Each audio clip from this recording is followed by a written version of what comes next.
O novo edificio xudicial da Parda nace para resolver as actuais carencias de espazo que sofren os órganos de Administración de Xustiza de Pontevedra, pero tamén para cubrir as necesidades de futuro. En total, máis de 21 millóns de euros invertidos pola Xunta de Galicia, cos que se pretende demostrar o compromiso que a Administración autonómica ten coa cidade do Lérez. Estamos ante unha obra complexa. Obra complexa porque os estudios geotécnicos así o acreditaban, e obra complexa porque había nada máis e nada menos que unir este edificio co edificio anexo e facer entre os dous realmente a Cidade da Xustiza de Pontevedra.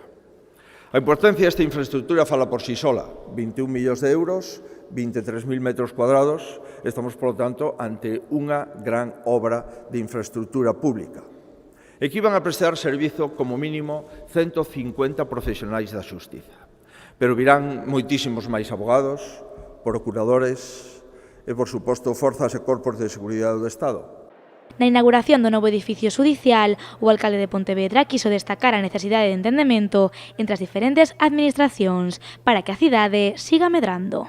Neste sentido, hai frentes, entre comillas, e sin ningún término militar, abertos, que queremos que se cerren, igual que se cerrou isto, o edificio de Benito Corbal. A min sempre digo que me encanta que o presidente da Xunta veña a Pontevedra e se ven, ademais, a inaugurar algún equipamento destes tipos, moitísimo mellor. E eu espero que nos próximos meses e anos pois veña máis veces, porque hai necesidades que están postas enriba da mesa e que están ben enfocadas e que teñen que ter tamén unha inauguración para todos. O presidente da Xunta non quiso pasar por alto as palabras de Miguel Anxo Fernández Lores e recordou que a Administración autonómica está a investir en Pontevedra máis de 200 millóns de euros, divididos entre a cidade xudicial, o edificio de Benito Corbal, o Gran Montecelo e a Intermodal.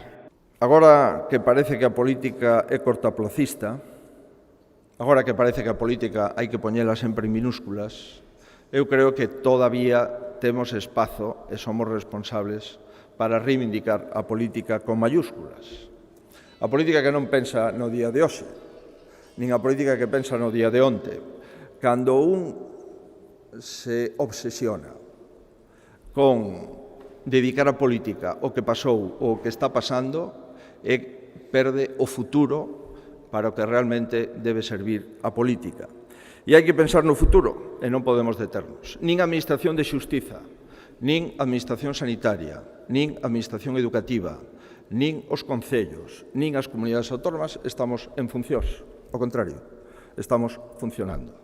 Feijóo lembrou tamén que esta obra forma parte do Plan de Infraestructuras Xudiciais, un plan cuxo investimento supera xa nesta última década os 115 millóns de euros, o maior investimento feito na Administración de Xustiza dos últimos anos.